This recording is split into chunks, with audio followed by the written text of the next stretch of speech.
Raise your hand if you're open to changing your mind about important things. Now raise your hand if you think war is never justified. Some hands, I think, not raised, possibly because war culture is never questioned.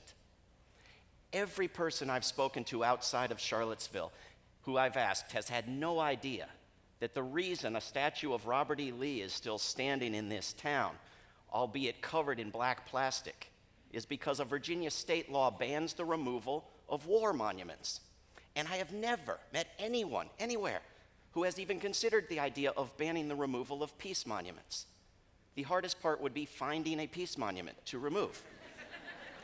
If we removed only the racist war monuments in Charlottesville, we would lose Lee, Jackson, the generic Confederate, the people who helped slaughter Native Americans, the memorial to the war that killed 3.8 million Vietnamese, although Vietnamese was not usually the word used to refer to them, and UVA's World War I monument, a war explicitly marketed as a war on the evil race of Huns.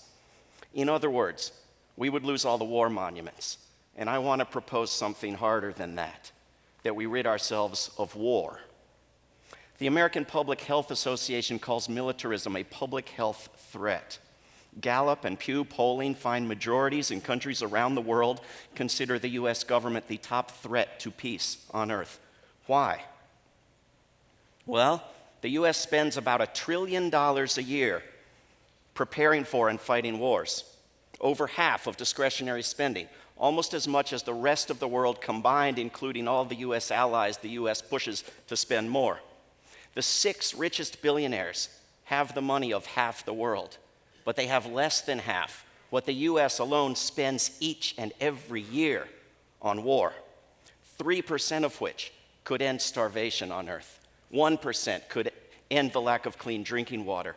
A larger fraction could give us a chance against climate change. War kills, and it kills even more through the disease epidemics and the famines it creates in places like Yemen, and most of all, through the diversion of resources from where they are needed. Totally destroy North Korea or totally restore Puerto Rico. It's a choice. War's victims are mostly civilians. War generates enemies. Terrorism has predictably increased throughout the war on terrorism. Nonviolence has proven itself a more effective tool. Talking with Iran and North Korea has worked. Sanctions and threats have not worked. Militarism is the top destroyer of our natural environment. It reduces jobs.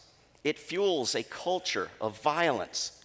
It erodes civil liberties. It militarizes our police. It gives Charlottesville a mine-resistant vehicle. Raise your hand if you have never stepped on a landmine in Charlottesville.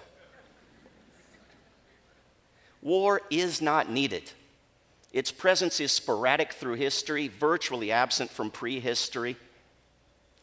It's unrecognizable in its current form from just a few centuries back. It requires intense conditioning. Higher suicide rates result. And we have yet to discover a single case of PTSD from war deprivation. Since World War II, the US military has bombed over 30 countries, killed or helped kill some 20 million people. The US provides training or weapons to 3/4 of the world's dictatorships. Many wars now have US weapons on both sides. We know we have a racism problem. Do we realize that we have a militarism problem too? Maybe we would if we had any monuments to anything else. What about a monument in Charlottesville to civil rights? What about one to labor or women's rights or the environment or art or education or music? What about a monument in Charlottesville to peace? When I say go, please raise your hand again if you think war is never justified, and also raise your hand if you think just maybe, just possibly, if I'd been allowed more than 5 minutes, I might persuade you that war is never justified. In fact, raise your hand like this. Go. Thank you.